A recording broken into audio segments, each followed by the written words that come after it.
Ladies and gentlemen, welcome to another ISB podcast, or the remote version, because I just witnessed the U.S. men's national team match against Mexico. Boys, what do you want to say about that match? That's all I got to say. I'm outside this bar where I watched the match, and guys, not good. It was not good, my friend. It was not good. But should we have expected anything else, Roy? Look who we had on the field. Look who our number 10 was, Mr. Brendan Aronson. Oh, I'm not sure that we should have expected anything different, and I think we've gotten a little bit confident against Mexico, but we haven't played them in Mexico in a long, long time. So I know we believe we're superior. We hadn't lost them in 5 years, but we haven't played them in Mexico in ages. So remember, they're still Mexico, Roy. They're still Mexico. listen, man. We've shot recap videos after U.S. games every time for the past 2-3 years. I remember myself saying, this is the worst U.S. performance I have seen in a long time. At least half of those games. Today is one of those games as well. I don't even know how to differentiate this team between these games, but they looked awful today. They looked awful in the last set of games. They looked awful in Copa America. They've looked awful for a while. And then we get that one game where we look good and then we kind of forget and we feel hopeful again. I'm starting to lose hope, guys. I know after the World Cup, we all talked about this is the start of something special. Once we get this World Cup out of the way, we're going to be on the upward trajectory. Has it been upward? I think we've gone down since the World Cup, boys. It's been almost 2.5 years since the World Cup. We have gone down, but that's why we have a new manager now. That's why we fired the coach and we have a new manager. Also, this team, I mean, there's a very different team we saw play today in terms of the players on the field than we saw play last week. It's a different team, and we know that we don't have depth. This is a B, C team. But the important thing from this game, and I think this is the most important thing, is this was a chance for Mauricio Pochettino to learn what we have. We need him to have all the details, all the data, and then make decisions. Because he tried everybody under the sun today, man. He put everyone on the field. And most of them failed. You know what's disappointing? What's disappointing to me is that he's a big fan of Brendan Aronson. And he said it a couple times already. He's brought it up. He says this is a special player. We just got to figure out where he goes. Where he goes is off the national team roster. That's where he should go. He was atrocious today. Yeah. It's miserable watching it. It's almost a comedy. You see him get the ball in the wing. He does a quick little maneuver. He goes back.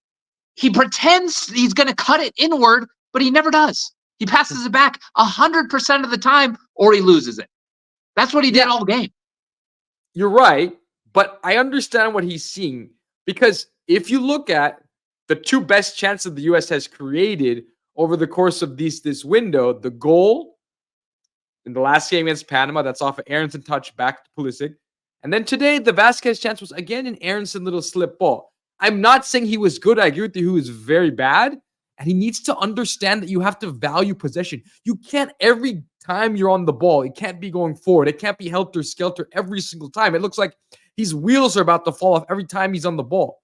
Someone needs to tell him, value possession, value the ball, calm down. But I agree.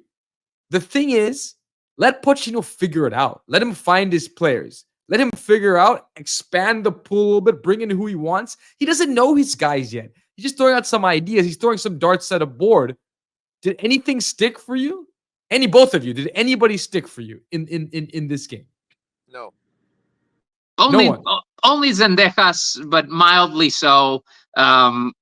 He had the one gorgeous cross to. You know why Zendejas was good? Because he showed a little bit of passion. I feel like this was like a passionless game. Even at the place I was watching, like I think everyone almost fell asleep. It was disgusting. It was a horrible performance. The thing is, like, these are opportunities for these players who were on the field to give it a shot to impress the new coach, and I don't think they did that. Yeah, agreed. The problem is that it's not just the players, though. Today, there was a tactical mistake, which is playing the two defensive-minded center midfielders in Aiden Morris and Busio. Neither guy was able to control the middle. Neither guy was impactful in the attack. There was absolutely no creativity in the middle whatsoever. Aiden Morris is not that creative center midfielder, and Busio was absolutely not that today. It was his decision to play those two players. We could have played a different formation. We could have played Brendan Aronson at the 10, where he's probably better at this point. God, he has to be better at any other position because he's terrible in the one he played in today. But playing those two center midfielders, huge mistake. Huge, huge mistake.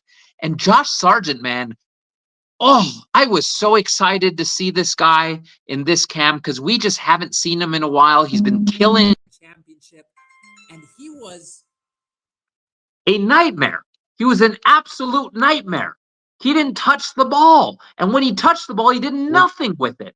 Was that Sargent calling you right there? It looks like that was Sargent calling me, man. I got him on video call.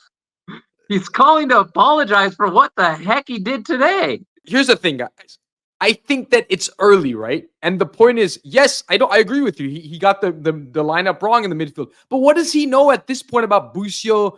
What does he know at this point about Brendan Aronson? What does he know about Aiden Morris? He's 10 days in, right? We've watched these guys for years now. He just started watching them. He has to figure it out. He has to learn who he likes and who his players are. I mean, I thought Tanner Tessman came in. I thought he was okay, did a couple things. I thought Brandon Vasquez came in, did a couple things. I think Tim Ream showed that really he doesn't have it anymore. He really doesn't have it anymore. And I understand making him captain. But to me, I think we learned a lot about who's not there, who's not up to the task. And my hope is that our new manager, learned that too. And he understands that the challenge is bigger than he thought, that the depth isn't there. And so he's going to have to look long and hard at who he wants to bring in because he needs to bring in some more intensity. And these guys just don't have it. There's no leadership. He's going to have to designate a leader. I mean, that's the biggest thing for me is, again, a void of leadership. And sometimes it comes from the back, right? Tim Ream, your captain, just too soft-spoken, guys, and he's too old at this point. Matt Turner, the goalie, doesn't inspire confidence. Where's that leadership coming from? That's my big concern. I think, Rocky, you're too hopeful, man. I think you're playing this scenario where it's just a matter of time before Pochettino unlocks this team and figures out who should play where and figure out who the best players are. We have who we have. Simple as that. He's not going to call up anyone new. He's not going to suddenly build this team in a way that no one else has thought about over the past 5 years. And I know Greg Berhalter isn't a great coach. I'm aware of that. But this is the team we have, and the team we have is not very good. We have a couple great players. We have Pulisic and McKennie, who are very strong players. Team. 5 of our best players are missing, right? But what do you think Pochettino is going to do with this team? What do you think he's going to do that's so magical, that's so worth waiting for? I think he can get the most out of the players we have. Do you think he's capturing the most potential? That's my question. Do you think Berhalter in the past was capturing the most potential out of these players? My answer is no. And the reason Pochettino was brought in is because he can raise the ceiling and he can get these guys closer to what they're capable of. We've seen flashes from a lot of these guys. We've seen it from Yunus Musa, for example, who again was bad today, but was good last game, right? We've seen that they have the potential, but he's the guy, I think, who can unlock that. Do you trust this process? Do you still believe in the Pochettino process? Or are you starting to get worried now after 2 games in? No, I'm not worried, and I'll tell you why I'm not worried. And I wanted to make sure you guys heard this. There's a bunch of people like mad about the game or something going on. But this wasn't our starting team. So I'm not worried. What I would say about these players is I don't think any of these guys were anywhere close to the national team, the starters, or in our A team. So I'm not worried, no. How many of these players even went to the World Cup, right? That doesn't matter. It's how many players are starters now. From this team, we have Joe Scally, we have Anthony Robinson, we have Tim Ream. Miles Robinson is right on the edge. But he's not a starter. Yeah, yes. Josh Sargent is a guy that we've discussed time and time again that should be a starter, especially when Balogun wasn't playing well. So it's 5 guys from this team are starters or very, very close to being Joe starters. Scally's not a starter. Joe Scally's a starter. He's a backup to Des, but sure, he's been a starter Backup for the to past Des. 6 months. Effectively, you're talking about 2 starters at most, right? I mean, I guess if you've made the decision Anthony to kick Robinson, Tim Ream off the team, there's Matt Turner as well, so you're ignoring him. I don't think Anthony Matt Turner Robinson. is long for the job. I think at most there's maybe 2 stars on this team, and one of them being Matt Turner, Anthony Robinson, and realistically, I think that's it. Tim Ream, I think, is not going to be a starter in the World Cup. And if that's what we take from this game, if Pochettino takes that from this game and says none of these guys can start, then that's progress for me, right? If he says, look, Tim Ream doesn't have it anymore, if he takes those lessons out of this game, then that's progress already, because then he's realizing that we need to focus on the players who can really make a difference. And a lot of these guys just don't have it. That's learning. I think so. I think it is. The main thing is that we just need to, in that scenario, make sure that all the main starters stay healthy. Keep them in like ice or something like that, because these guys ain't good. Exactly. And that's why I think I actually am a fan of his decision to send McKennie home, to send Pulisic home, to send all these players instead of, you might say, an opportunity to play in Mexico, see what they can do. Instead, he says it's more important that these guys get the most out of their club time, recover from whatever injuries, just make sure, because that's how he's going to get the most out of them. Do you agree with that decision, Roy? Yeah, I think it's a good decision. And listen, I'm not doubting Pochettino. I'm doubting that we have the pieces to be a great team. And by a great team, I mean a team that can make the World Cup semifinals, because that's what success is, right? It's World Cup semifinals. We might consider quarterfinals a success, but that's not going to be memorable. In a World Cup in the United States, it's really semifinals or bust. If we want to win over this nation, it's semifinals or bust. Quarters is not going to cut it. We've made the quarters before. Because it's 2 knockout games in this World Cup. But the point is not that for me. The point is, can he get more out of this team than the past managers have? And that's maybe a little bit. And I think he can. And the biggest reminder, I think, of how much starters make a difference for me was in this game, who was the best player on the field by a mile? I mean, it was a Mexican player. Yes.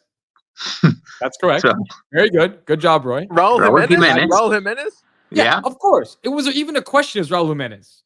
I mean, the guy was in and on everything, an incredible free kick. He wins the ball back for the He was great. He was phenomenal. Yeah, he really was. 6 shots. And I mean, think about for that team, for Mexico, there's one player really starting consistently at a big club, right, in a big league and in very good form, and that's Raul Jimenez. And look at the difference he could make. We have a few of those players on our side too, but they just weren't there, right? My point is, look what a difference a star can make, someone of his quality. And that, to me, it points out exactly the fact that we were missing players, that we need those players. And every national team of our caliber and Mexico's caliber relies on that level of talent to take them through. We're not a team that has depth. Mexico's not a team that has depth. Canada's not. CONCACAF doesn't have teams that have the depth to compete with the Germanys and the Spains. We're going to have our best team on our day beat those teams. That's the only way it's going to get done. Yeah, but again, like I said at the beginning, over the past 2 years, we have talked after every single game.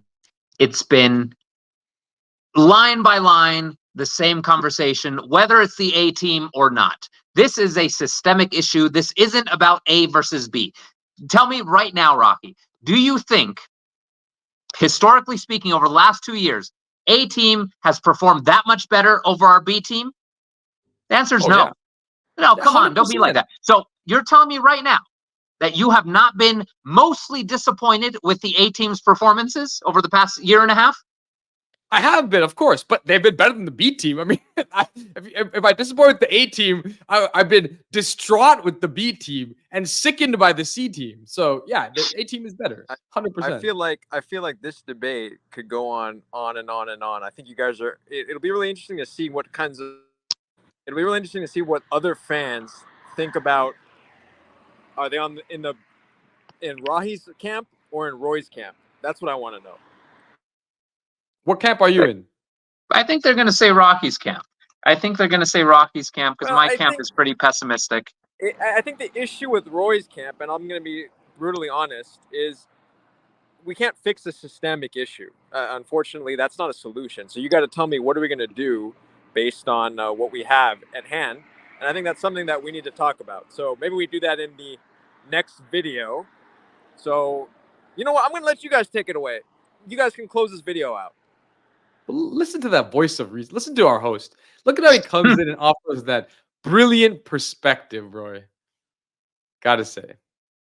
Incredible. For me, I'll leave you with my partner. It's Roy, and then I'll turn over to you. It's the Pochettino process, my friends. Let it take its course. It's just the beginning. It's just the beginning of a beautiful friendship. I don't know if anyone can save this team, Rocky. That's how I'm feeling right now. I don't think Pochettino could do it. I don't think Pep Guardiola could do it. I don't think Jurgen Klopp could do it. I think this team just doesn't have what it needs from front to back to be a World Cup semifinalist, because that's what I have in mind.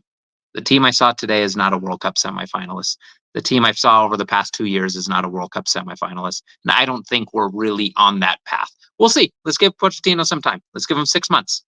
Let's see what happens. Maybe it'll get drastically better.